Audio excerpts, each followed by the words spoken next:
सिद्ध सूर्य उपाध्याय साधु सर्व अर्थ के प्रकाशी मंगल के उपकारी है। तिनको स्वरूप जाने राग तय भई जो भक्ति काय को नमाए स्तुति उच्चारी है। धन्य धन्य दिन हित काज सब आज भय कर जोरी बारंबार वंदना हमारी है।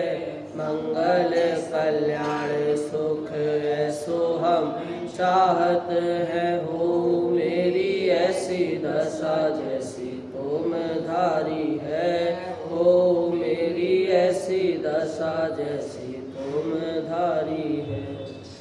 श्री शासन गुरु नमो नानाविध सुखकार आत्महित उपदेश ते करे मंगलाचार। सुह जिन शासन में आत्मनुशासन श्रुत जाकी दुख हारी सुखकारी साची शासना। जाको गुण भद्र करता भद्र गुण धारी भव्य करत उपासना। ऐसे सारे शास्त्र को प्रकाशे अर्थ जीवनी को बने उपकार नाशे मिथ्या भ्रम वासना। आदेश भाषा करी अर्थ को प्रकाश करो जाते मंद बुद्धि होके होते अर्थ भाषना। जाके मंद बुद्धि होके होते अर्थ भाषना। लक्ष्मी निवास विलयम विलीन विलयम निधाय हरिम आत्मानुशासन महम वक्षे मोक्षाय भक्त्यानां।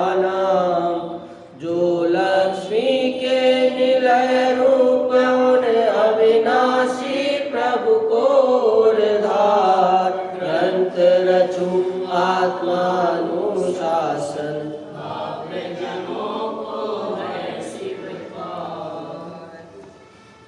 आत्मानुशासन नामक ग्रंथ गुणभद्र आचार्य द्वारा जो लिखा गया, इसमें अपनी सम्यक्त के विषय में चर्चा हो रही थी। तो सम्यक्त के विषय में चर्चा होते होते एक बात पता चली कि ये जीव बहुत ज़्यादा दुखी है। थोड़ा नहीं, बहुत ज़्यादा दुखी है।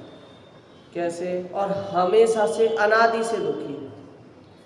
जीव ने जो चाहा वो किया, मतलब सुखी होने के लिए घर बदलना चाहा, उसने घर बदला। शादी में स्त्री को लाना चाहा, स्त्री लाई। कुटुंब बनाना चाहा, कुटुंब बनाया। यहाँ तक कि जो भी बदला बदली हो सकती थी सब किया, पर सब बदलने के बाद भी सुखी नहीं हुआ। क्यों? क्योंकि उसने स्वयं को नहीं बदला। मतलब जैसा मिथ्या दृष्टि था वैसा ही मिथ्या दृष्टि रहा। जैसे इसको ये लगता है कि मैं अगर ये सब कार्य करूँगा तो सुखी हो जाऊँगा।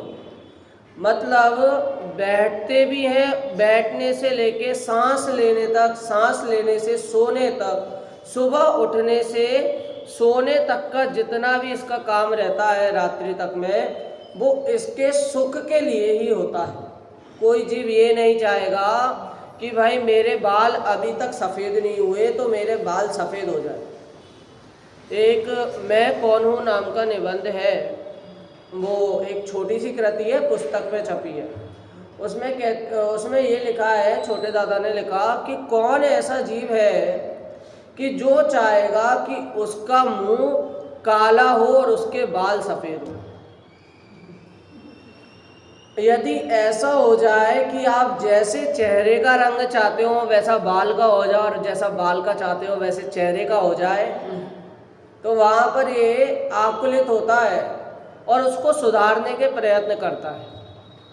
अपने सामने उदाहरण है कि भाई जैसे माइकल जैक्सन का नाम आपने सुना होगा डांस के लिए।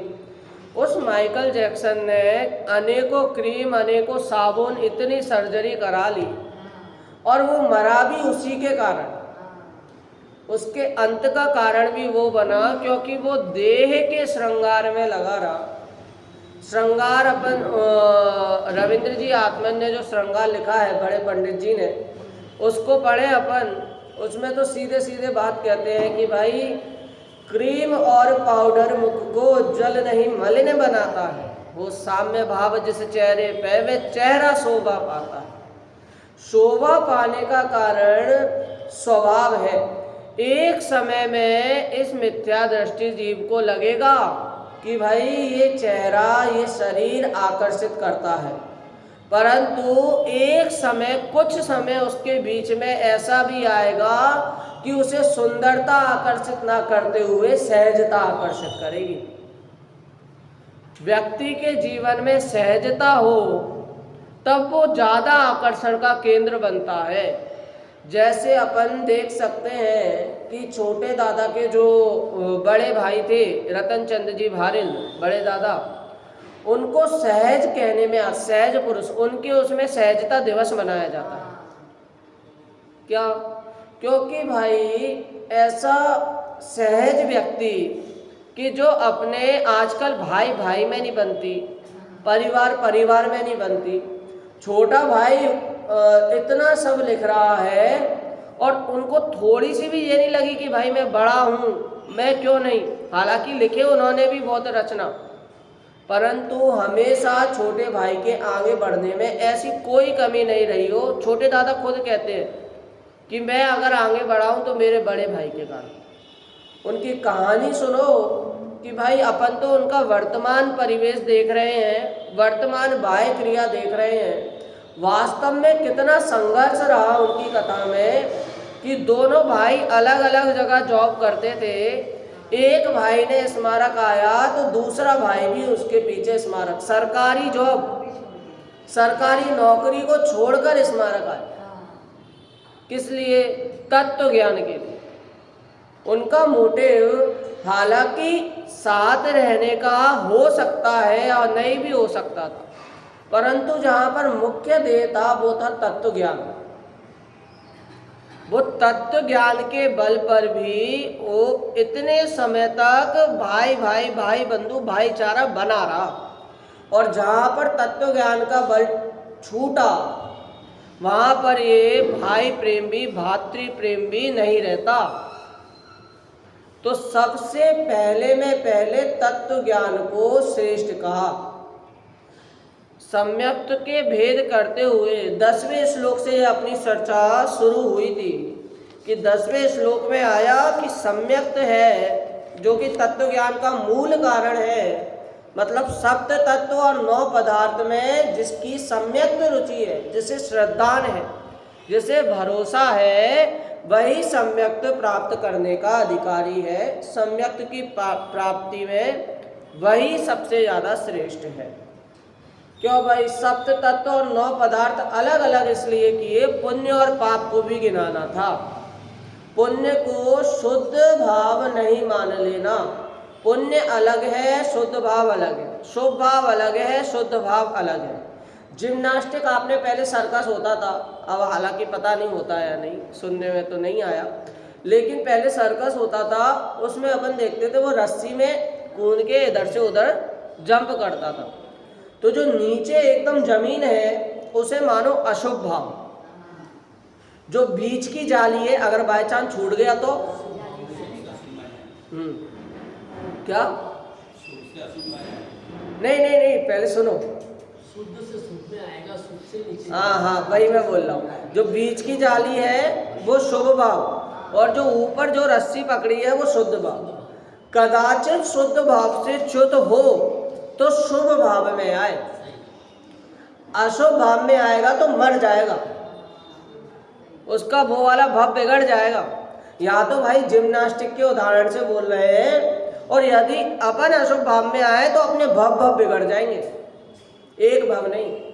अरे सर्प के काटने से तो कहा है जिनवाणी में कि सर्प के काटने से मात्र एक भव बिगड़ेगा, लेकिन ये राग रूपी, द्वेष रूपी, मिथ्यात्व रूपी सर्प ने काट लिया तो इसके अनेक भव बिगड़ेंगे।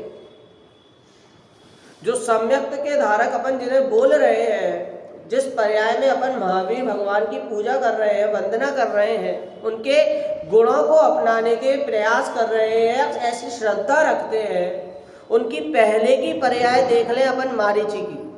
एक पर्याय को तो अपन गालियां दे रहे हैं और दूसरी पर्याय में उनकी आराधना कर रहे हैं। भाई यही जैन तत्व, यही तत्व निर्णय का एक उपाय है।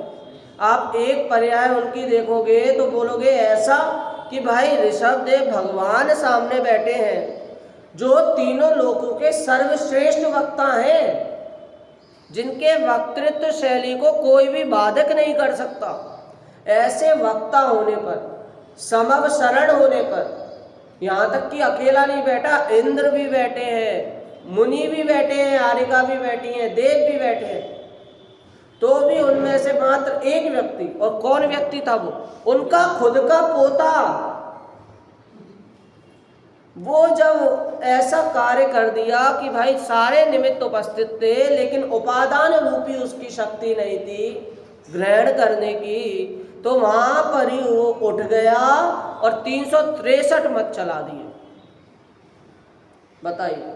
और इसी पर्याय, इसकी फिर आगे आगे की पर्याय, फिर वहां पर 10वीं पर्याय में उसने 10 भव बाद वो ही मोक्ष गया। मतलब बताओ कि कितना बड़ा पाप होगा कि 363 मिथ्या मत चला दी और वहीं पर ही वो मोक्ष चले गए। तो भाई ये तो तत्व निर्णय के बल से हुआ। जहां उसे मूछ की पर्याय में ज्ञान नहीं था, वहां उसे पूछ की पर्याय में सम्यक दर्शन हो गया। तो इसीलिए तत्व निर्णय के बल से ये सब हुआ। 10वां श्लोक पढ़ते हुए संक्षिप्त में अपन देखेंगे, और आज अपनी चर्चा उन 4 सम्यक्त के विषय जो अंत में थे उनमें होगी। उसके पहले 3 सम्यक्त जो अपन ने पढ़े उसका सामान्य अर्थ देखते हुए चलेंगे। 10वां श्लोक श्रद्धानं द्विविधं त्रिधा दशविधं मौढ्याद्यपूढं सदा संवेगादिविवर्जितं स्पृहरं त्रैज्ञानशुद्धिप्रदं निश्चिद्वंशं सप्ततत्त्वमचल प्रासादमारोहतां सोपानं सत्प्रथमं विनेय विदुषा माध्यमाराधना। सोपानम प्रथमम, यदि पहली सीढ़ी चढ़नी है तो पहली सीढ़ी के लायक बनना पड़ेगा। ऐसी श्रद्धा नव तत्व सत्य तत्व में और अष्ट अंग धारण करने पड़ेंगे सम्यक दर्शन के, तब जाकर सम्यक तो होगा। और यदि नेगेटिव वे में लें, क्या हटाना पड़ेगा? तो अष्ट मद हटाने पड़ेंगे, अष्ट दोष हटाने पड़ेंगे, अनायतन हटाने पड़ेंगे, तब जाकर 3 मूर्ता हटानी पड़ेगी, तब जाकर सम्यक्त की प्राप्ति होगी। ऐसा मानना वो 2 और 3 प्रकार के भेद वाला है। 2-3 भेद के बाद, इसके बाद 10 भेद जो इसमें न मात्र इतना कहा कि 10 भेद हैं। अब 10 भेद कौन कौन से हैं 11वें श्लोक में कहते हैं। आज्ञा मार्ग समोद्भव मुपदेशा सूत्र बीज संक्षेपान विस्तारार्थाभ्याम भव मव परमावादिगाढ़ं च। क्या कि भाई इसके 10 भेद हैं। आज्ञा, मार्ग, उपदेश, सूत्र, बीज, संक्षेप, विस्तार और अर्थ से ये 8 भेद का है, जो कि दूसरे के प्रधान मतलब किसी कारण प्रधान से है। और अवगाढ़ और परमावगाढ़ भेद से ये 2 और प्रकार, मतलब टोटल 10 प्रकार का हो गया। इसमें गाढ़ शब्द मुख्य है कि गाढ़ में अवगाढ़ लिया तो वो उसके अनुसार, अवगाढ़ मतलब थोड़ा इतना सम्यक तो उसको होगा, और परमावगाढ़ मतलब उससे ज़्यादा, उससे अधिक। इसमें एक गलती मेरे से हुई थी कि मैंने ये बोला कि 12वें गुलिस्तान और 13वें गुलिस्तान का भेद किया, लेकिन ऐसा नहीं है। इसमें अवगाढ़ सम्यक जब होगा तो वो 11 अंग सहित होगा, वो अवगाढ़ सम्यक।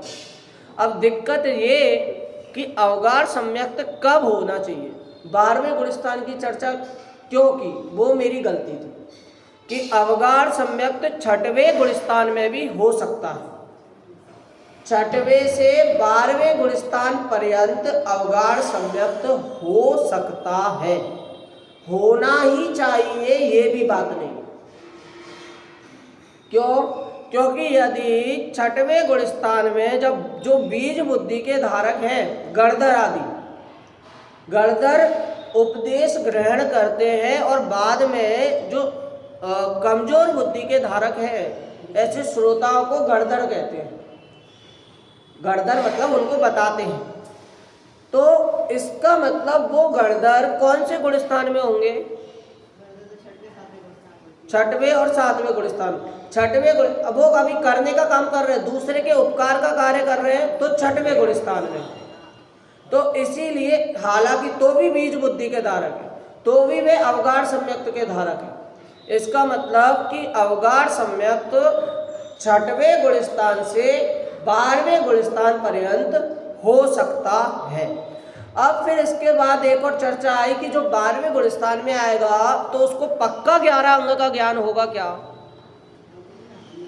12वें तक आ गया, अरिहंत बनने वाला है बेचारी, क्या 11 अंक का पक्का ज्ञान होगा? 12वें का तो अब नीचे नहीं करेगा ना वो, क्या? भगवान बनेगा। हाँ, तो होगा वो बात अलग, लेकिन कम से कम कितना ज्ञान होना चाहिए? कम से कम अष्ट प्रवचन हार्य का ज्ञान होना चाहिए। कैसे अष्ट प्रवचन? क्या कि 5 समिति और 3 गुप्ती, इसका तो ज्ञान होगा ही होगा। परंतु मैंने जो प्रवचन सुने, मैंने एक बार उनसे कंफर्म किया था, कौन? अच्युत कांत जी। उन्होंने बोला कि ये भी ऐसा उल्लेख नहीं है कि भैया 12वें गुलिस्तान, वो कौन सा 12वें गुलिस्तान तक उसको पक्का ही वो वाला ज्ञान होगा। पता नहीं, अगर ये बात सही है एक और बार मैं कंफर्म करूँगा। कि उन्होंने बोला कम से कम ये तो 8 अंगों का तो ये ज्ञान होना चाहिए, और बाकी ये कंफर्म नहीं है कि उसे 11 अंग का ज्ञान होगा ही होगा। अब उन्होंने सम्यक्त की अपेक्षा करके बताया कि जरूरी नहीं है कि क्षयोपशम के अनुसार सम्यक्त हो, ये तो अपन ने पहले ही पढ़ा। तो जैसे आचार्य शिवभूति थे कि उन्होंने वो तुष मास बिंदम इतना जानकर ज्ञान हो गया। हालांकि उन्होंने पहले पढ़ा होगा तो उनके क्षयोपशम में नहीं होगा या उनके ज्ञान में नहीं होगा, जैसा कि पता है कि कुछ भी याद नहीं होता था उनको, लेकिन मात्र इतनी सी चीज से उन्हें याद हो गया और वो मोक्ष चले गए। तो 11 अंग का ज्ञान वहां पर भी ऐसा उल्लेख नहीं आया। तो इसीलिए ये भी जरूरी नहीं है कि हो ही हो, ऐसा कंपलसरी नहीं है। वो बात अलग है कि होता है, लेकिन कंपलसरी भी नहीं है कि हो ही। तो यहाँ पर भी हमने जो पढ़ा है, मैं बता रही, 11वें गुलिस्तान में ना तक आते हैं तो उनको 11 अंग 9 फुट तक का ज्ञान हो जाता है। और फिर वहाँ पर वो विद्याएं आती हैं, तो विद्याएं कहती है हमें ग्रहण करो। यदि वो ग्रहण कर लेते हैं तो उनका गुलिस्तान गिर जाता है, और नहीं ग्रहण करते, यानी कि 11वें गुलिस्तान में गिरने की बात 10वें में आती है, तो ग्रहण कर लेते हैं तो फिर 11वें में गिर जाते हैं, और यदि नहीं ग्रहण करें तो फिर 12वें में जाके छपक श्रेणी मारना। अच्छा, हाँ, तो एक बार मैं देखता हूँ उसको। हाँ, तो यहाँ पर ऐसी चर्चा मैंने सुनी थी एक बार, तो भी इस बात को अपन कंफर्म करके कल तक मैं बताता हूँ कि 12वें गुलिस्तान में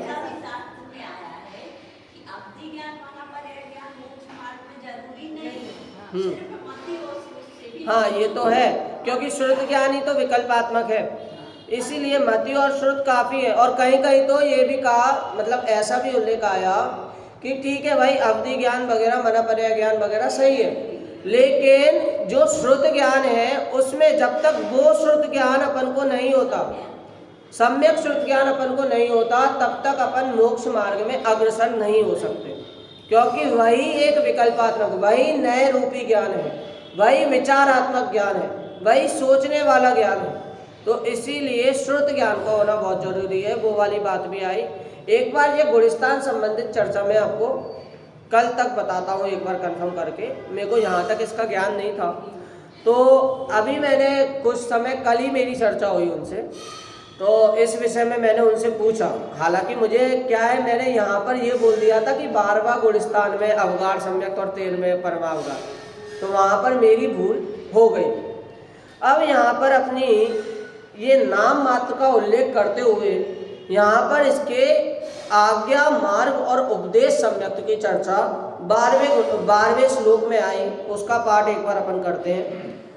आज्ञा सम्यक मुक्तम यदुत विरुचितम वीतराग आज्ञायैव त्यक्त ग्रंथ प्रपंचम शिवम व्रत पथम श्रद्धन्मो शांते मार्ग श्रद्धान माहु पुरुष वर पुराणोपदेशोपजाता या संज्ञा नागमाब्धि प्रसृति विरुपदेशादिरादेशी दृष्टि। क्या कि भाई जो सम्यक्त से सहित जो आज्ञा है, किसकी आज्ञा? जिनेंद्र देव की आज्ञा है, उसको ग्रहण करना आज्ञा सम्यक्त है। उसी को ग्रहण कर कर ऐसे मार्ग में अग्रसर होना, जिस प्रकार की आज्ञा दी है उसको मार्ग सम्यक्त कहते हैं। और आज्ञा और मार्ग अपन ने ग्रहण किए तो उपदेश आदि से, अर्थात जो पहले कही गई जो महान लोगों की, महापुरुषों की कथा है, उनके माध्यम से उनके स्वरूप को जानकर मेरा स्वरूप भी उनकी तरह हो, ऐसा विचार कर उपदेश आदि ग्रहण करना, और उपदेश आदि ग्रहण कर उसमें अग्रसर होना, वो उपदेश सम्यक्त कहलाता है। फिर 12वें के बाद 13वें श्लोक में अपनी चर्चा कल हुई। इसका श्लोक और छंद पढ़ते हुए सामान्य अर्थ अपन देखते हैं। आकर्ण्याचार सूत्रम मुनि चरण विदे सूचनम श्रद्धान सूक्तासौ सूत्र दृष्टि दुरधिगम तेर अर्थ साधस्य बीजयी कैश्चित् जातोपलब्धे बीज दृष्टि पदार्थान् संक्षेपेणैव बोध्वा रुचिमुपगतवान् साधु संक्षेप दृष्टि मुनि आचरण प्ररूपक शास्त्र श्रवण करने से सूत्र श्रद्धान दुर्गम अर्थ युक्त बीजों के ज्ञान मात्र से होता जान। कहा बीज सम्यक इसे यह हो दर्शन मोहोपशम से है समेकित संक्षेप वस्तु का ज्ञान मात्र संक्षेप लसे। क्या कि भाई सूत्र श्रद्धान है वो आचरण, अर्थात इसमें चरणान योग का वर्णन लिया। बीज को कहकर क्या कहा? दर्शन मोक्षम आदि का जानकर नाश करना, वो करणान योग लिया। फिर इसके बाद है संकेत, और संकेत उपदेश को जो ग्रहण करे, अर्थात संक्षेप में जाने। संक्षेप अर्थात जो पूरा करणानियोग चरणानियोग सब कुछ पढ़ा, उनमें जो मुख्य सारभूत वस्तु है ऐसे द्रव्य को जाने, तो वो द्रव्यानुयोग कहा। एक बार अपन अर्थ, सामान्य अर्थ इसका एक बार पुस्तक के अनुसार, जिनवाणी के अनुसार पढ़ते हैं। मुनियों के आचरण के विधान का प्रतिपादन करने वाले आचार सूत्रों को सुनने से उत्पन्न होने वाला श्रद्धान सूत्र सम्यक्त कहलाता है। जो यह श्रद्धान करता है उसे भले प्रकार सूत्र दृष्टि वाला कहा जाता है। गणित ज्ञान के कारणभूत बीजों की उपलब्धि अर्थात श्रद्धान रूप परिणति को बीज सम्यक्त कहते हैं। यह श्रद्धान दर्शन मोह के उपशम से होता है। इसके द्वारा जिनका जानना अत्यंत कठिन है ऐसे पदार्थों के समूह का ज्ञान होता है। इस ज्ञान से युक्त कर्णानियोग के ज्ञानी भव्य जीव को बीज दृष्टि होती है। पदार्थों को संक्षिप्त रूप से जानने से होने वाले श्रद्धान को संक्षेप सम्यक्त कहते हैं। इस श्रद्धा युक्त जीव को भले प्रकार का संक्षेप दृष्टि होती है। क्या बोल रहे हैं कि अपन को बीज सम्यक्त और सूत्र सम्यक्त के विषय में तो अपनी चर्चा अच्छे से हो गई थी, परंतु संक्षेप सम्यक्त में यहाँ कह रहे हैं कि संक्षिप्त रूप से जानने से होने वाले श्रद्धान को, कि अर्थात भाई संक्षिप्त रूप से जाना अर्थात कम रूप से, जैसे मात्र अपन ने समय सार की 12 गाथा पढ़ी और उसमें अपन ने जो उसका सार है वो समझ लिया, तो ऐसे संक्षिप्त रुचि से जो ग्रहण करने योग्य जो सारभूत वस्तु है, चर्चाओं में नहीं उलझना, उसको संक्षिप्त सम्यक्त का नाम दिया। ज़्यादा उसमें विकल्पों में नहीं जाना, निर्विकल्प रहना। निर्विकल्प मतलब निर्विकल्प मार्ग में प्रशस्त रहना, अभी हुआ नहीं है निर्विकल्प, उस तरफ बढ़ना, वो है कौन सा? संक्षिप्त सम्यक। ऐसा जानना चाहिए। आज विस्तार, अर्थ और अवगाढ़ और परमावगाढ़ सम्यक्त का स्वरूप यहाँ पर अपन देखेंगे कि भाई जो 4 सम्यक्त बाकी थे उनका स्वरूप किस प्रकार का रहता है। एक बार श्लोक अपन पढ़ते हैं। या सूत्रा या श्रुत्वा द्वादशांगिं क्रतुरुचिरत तम विद्धि विस्तार दृष्टि संजातार्थात् कुतश्चित् प्रवचन वचनान्यन्तरेणार्थ दृष्टि सांगांग बाह्य प्रवचन मवगायोत्थितायावगाढ़ः कैवल्यालोकितार्थे रुचिरे परमावादिगाढ़ेति रूढ़ा।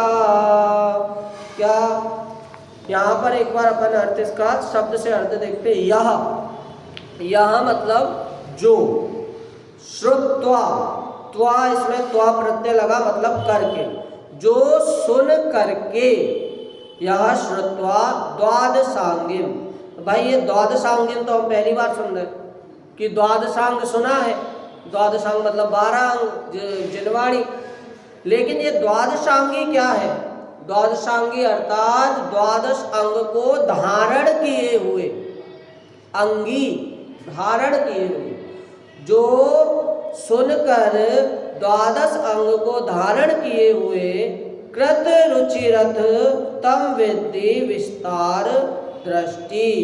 क्या कि भाई जो द्वादश अंग को धारण किए हुए हैं ऐसी बातों को सुनकर कृत रुचिरथ तम विद्धि विस्तार दृष्टि, उनको रुचि पूर्वक, जिसकी रुचि उसमें जागृत हुई हो। हिंदी का छंद देखो, उसमें भी लिखा द्वादशांग सुनकर रुचि होती कहे इसे संकित विस्तार। क्या कि भाई द्वादश अंग को सुनकर, द्वादश अंग जिसने धारण किए हो ऐसी जिनवाणी को सुनकर उसके प्रति रुचि का जागृत होना, वो विस्तार सम्यक्त कहलाता है। 12 अंगों मात्र को पढ़कर धीरे धीरे है ना घटाते जा रहे हैं। पहले तो इन्होंने बोला कि भाई आज्ञा को लो, जिनेंद्र देव की आज्ञा को लो और मार्ग में प्रशस्त हो। फिर कहते हैं कि भाई दूसरे के जो उपदेश आदि हैं, मतलब शास्त्र आदि पढ़े, और फिर इसके बाद, और शास्त्र आदि कैसे पढ़े? संक्षिप्त पढ़े या बिना शास्त्र पढ़े, मात्र उपदेश आदि सुनकर जो सम्यक्त हो रहा है वो उपदेश सम्यक्त। फिर इसके बाद घटाया कि सूत्र सम्यक्त अर्थात क्या कि भाई जो मुनि आचरण आदि है, चरणानी योग संबंधित जो भी बातें ली उसको ले लिया सूत्र सम्यक में। कर्णानी योग की जो बातें ली बीज सम्यक, दर्शन मोह आदि को जानकर और उनका नाश करना, वो हो गया अपना बीज सम्यक। और फिर इसके बाद संक्षेप सम्यक में कहते हैं कि संक्षेप रूप से पढ़ना और उसको धारण करना, वो संक्षेप सम्यक। अब इसके बाद और घटाया विस्तार सम्यक में, क्या घटाया कि भाई जो मात्र 12 अंग हैं उनको पढ़ के और उनके प्रति रुचि जागृत हो रही है, वहां पर आप ले लेना अपने लिए विस्तार सम्यक। कम कहा लेकिन ज्यादा समझना, ये बीज सम्यक तो जैसा है, बीज में कहा लेकिन बीज बुद्धि के धारक उसे फैलाव में समझना। एक छोटा बीज बोया वो वृक्ष रूप होता है, तेल की, हाँ, तेल की बूंद पानी में पड़ी तो वो फैलती है। उसी प्रकार बुद्धि में यदि 12 अंग पढ़ रहे हैं तो वो भी ज्ञान में फैलने चाहिए, इसलिए उसे विस्तार सम्यक नाम दे दिया। आपको कोई बोले कि एक शब्द का मंत्र होता है, एक अकेले अक्षर का मंत्र, तो कौन सा? ओम होता है। ओम में सब कुछ समाहित हो जाता है। उसी प्रकार यहाँ पर भी ये लेना कि 12 अंग पढ़े, इसका मतलब उसमें कौन कौन आ गया? प्रथमानि योग, कर्णानि योग, द्रव्यानि योग, चरणानि योग, चारों अनुयोग आ गए। 4 सम्यक, इसके पहले के 4 सम्यक में तो एक एक अनुयोग को मुख्य किया, परंतु इस सम्यक में 12 अंग कहकर ये कह दिया कि कोई सा भी अनुयोग हो, सारे अनुयोग ले लिए, एक भी अनुयोग नहीं छोड़ा। तो इसीलिए यहाँ पर सारे अनुयोग को ले। दूसरी क्या है? संजातार्थात। क्या? संजात मतलब सच्चा ज्ञान, सम्यक ज्ञान, अर्थात सम्यक ज्ञान, अर्थात यहाँ पे क्या लेना? अर्थ का सहित, सम्यक ज्ञान सहित। कुतश्चित, क्या? कि सम्यक ज्ञान सहित किसी अर्थ को प्रवचन वचन अन्य अंतरेण अर्थ दृष्टि। क्या? हिंदी में देखें, वचन बिना ही किसी अर्थ से हो वह श्रद्धा समकित अर्थ है। कि मात्र इसमें अब क्या कहा? अर्थ में और घटाया। क्या घटाया? कि भाई जो चीज अपन को सामने दिख रही है उससे अपने सम्यक्त की उत्पत्ति होना। जैसे अपन ने वैराग्य आदि के प्रसंग सुने। आप हनुमान जी को वैराग्य कैसे हुआ था? तारा टूटकर देखने से, मात्र इतना देखने से उनको वैराग्य हो गया। अब वहाँ पर ये ऐसा कुछ नहीं आता कि उन्होंने प्रवचन में कहीं बैठे होंगे या उपदेश आदि सुना होगा, ऐसा नहीं आता। या आगे जाकर कभी उपदेश वो बात हो सकती है तो हो सकती होगी, लेकिन जब उन्होंने तारा टूटता देखा तो उनको वैराग्य हो गया कि संसार असार है। शिवभूति मुनिराज, उन्हें कुछ याद नहीं रहता था, हालांकि उन्होंने पहले पढ़ा होगा, लेकिन क्षयोपम में ज्ञान में बुद्धि में नहीं था। उन्होंने तुष माश भिन्नम ये देखा तो शरीर और आत्मा भिन्न है, ये ज्ञान हो। ये है अर्थ सम्यक। कि भाई ना कभी कुछ सुना हो, उपदेश आदि कुछ नहीं सुना हो पहले, और ऐसी कोई चीज से अपन को सम्यक्त की उत्पत्ति हो रही है, सम्यक्त का धारकपना हो रहा है, तो वो सम्यक्त अर्थ सम्यक्त में लेना। अरे अर्थ सम्यक्त यदि अपन ये लौकिक जीवन में भी लें तो कलह सुधर जाए। क्या? कि भाई अपन कहीं गए, अपन से बोला कि आप इतने बजे आ जाना, इतने बजे आ जाना, अपन वेट कर रहे हैं, इंतजार हो गया, आधे घंटे हो गए, आधे घंटे से बैठे हैं, 1 घंटा हो गया, 1 घंटे से बैठे हैं, और वहाँ पर अपन गुस्सा क्रोध करें कि भाई हमें तो बुला लिया, खुद तो आए नहीं, तो वहाँ पर क्या भी वो अर्थ सम्यक्त लो कि ऐसी कुछ समस्या, ऐसी कोई कंडीशन हो रही है कि जिसके कारण वो व्यक्ति आ नहीं पा रहा, बिना कहे उस सिचुएशन में उसकी कंडीशन समझ जाना, ये अर्थ सम्यक्त है। भाई अपन को किसी ने, अपन अच्छा काम कर रहे हैं और किसी ने चिल्ला दिया, डांट दिया, तो भाई उस सिचुएशन में उस व्यक्ति की कंडीशन समझ जाना कि वो क्या है। हमें जिन कुमार जी कहते थे वहाँ पे कि गलत काम में गलत समय पर अच्छा काम करना वो भी अपराध है। यदि प्रवचन चल रहे हो और वहाँ पर आप बैठ जाओ कंठपाठ याद करने, हालांकि जिनवाणी पढ़ रहे हो, हालांकि क्रम नियमित पर्याय या शब्द शतक ये सब पढ़ रहे हो, लेकिन उस समय गलत है। स्वाध्याय के समय कंठपाठ करना वो गलत है। और वहाँ पर डांट पड़ जाए, अरे भाई साहब मैं तो कंठपाठ ही कर रहा था, आपने फालतू चिल्ला दिया। फालतू नहीं चिल्लाया, आप सिचुएशन देखकर कंडीशन नहीं समझे, आप अर्थ सम्यक्त को समझा नहीं है। तो ये अर्थ सम्यक्त अर्थात अपने जीवन में तो लगाने योग्य ये भी है और साथ में धार्मिक परिस्थिति में भी लगाने योग्य ये अर्थ सम्यक्त तो है। धीरे धीरे घटा है, पहले उपदेश आदि, अब धीरे धीरे ला रहे हैं, आत्मा के नजदीक ला रहे हैं, अवगाढ़ और परमावगाढ़ के नजदीक ला रहे हैं। ऐसा नहीं कि अब अपन ने कह दिया ना कारण प्रधान है, अब कारण प्रधान से ये कार्य प्रधान की ओर आ रहे हैं, धीरे धीरे सब घटाते हुए।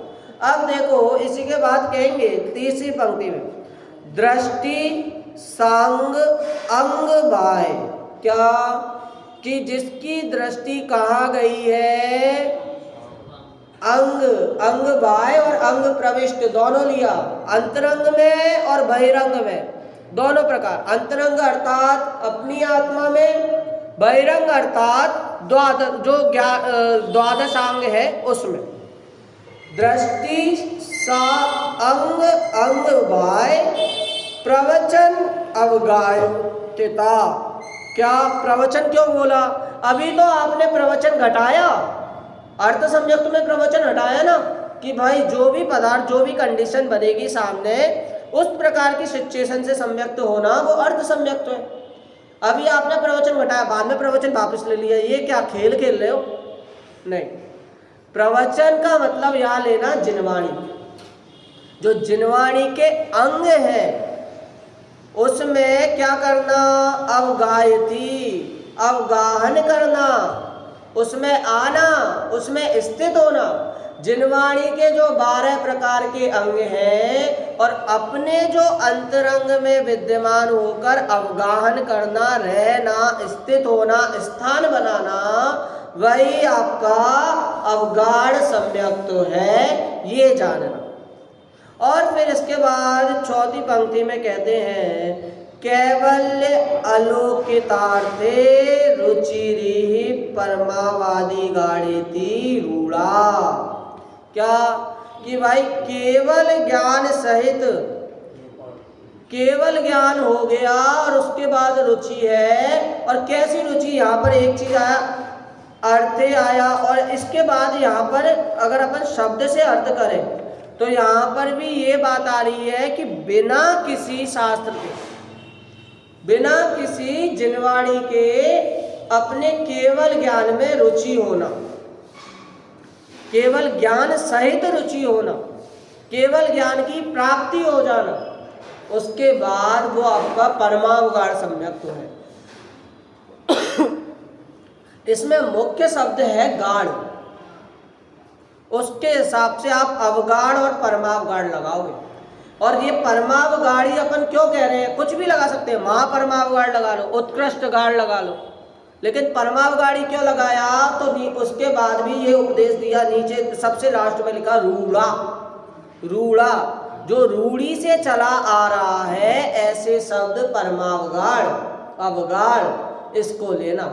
ये भाई, ये इसमें एक एक चीज आचार्य ने बड़ी अच्छे सोच समझकर और जिनवाणी पढ़कर अध्ययन कर कर लिखी है। एक एक और कितनी बार शास्त्र पढ़ा होगा? अनेकों बार पढ़े होंगे। जब दादा बोलते हैं कि मैंने मोक्षमार्ग प्रकाशक का अध्ययन किया, तो कितनी बार किया? 3, 4, 5 बार किया। कैसे? एक बार तो मैंने देखा कि कहाँ पर से, का, के, की लग रहे हैं।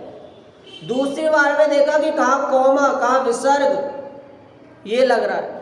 तीसरी बार देखा कि कहाँ पर तत्व निर्णय संबंधित कितनी सारी बातें उसमें आ रही हैं, सूक्ति वचन जिसे कहेंगे वो है। तो ऐसे 3-3, 4-4, 5-5 बार पढ़ के एक एक चीज, जो चीज देखना चाहोगे वो चीज आपको दिखेगी। इसी प्रकार सम्यक्त में, जिनवाणी में यदि व्यवहार देखना चाहोगे तो व्यवहार दिखेगा, और निश्चय देखना चाहोगे तो उस व्यवहार में भी निश्चय दिखेगा। व्यवहार के क्या काम? मात्र व्यवहार एक चीज को अनेक करके नहीं बताता।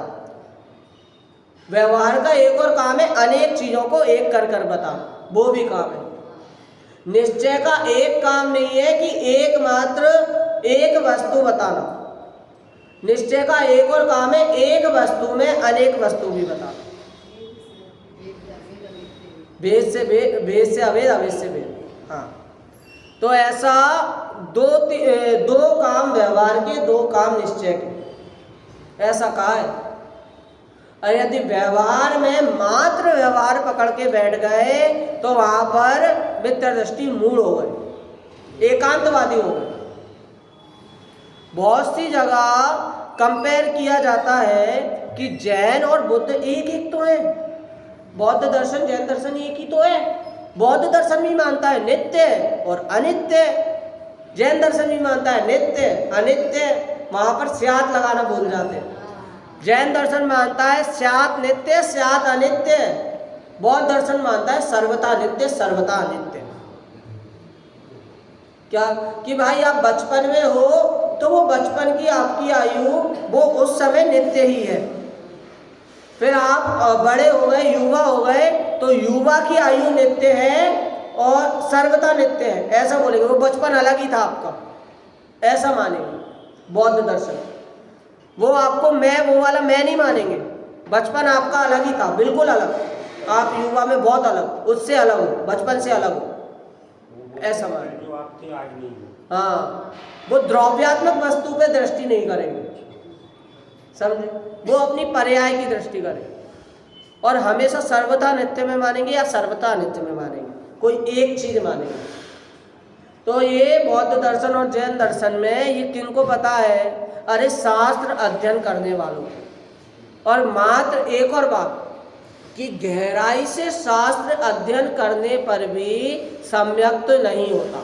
टोडरमल जी लिखते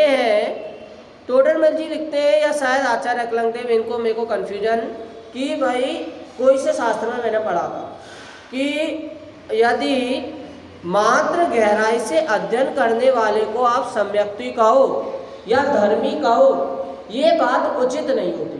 क्यों? क्योंकि गहराई से अध्ययन तो वह व्यक्ति भी करता है जो अपने धर्म का विरोध करना चाहता है।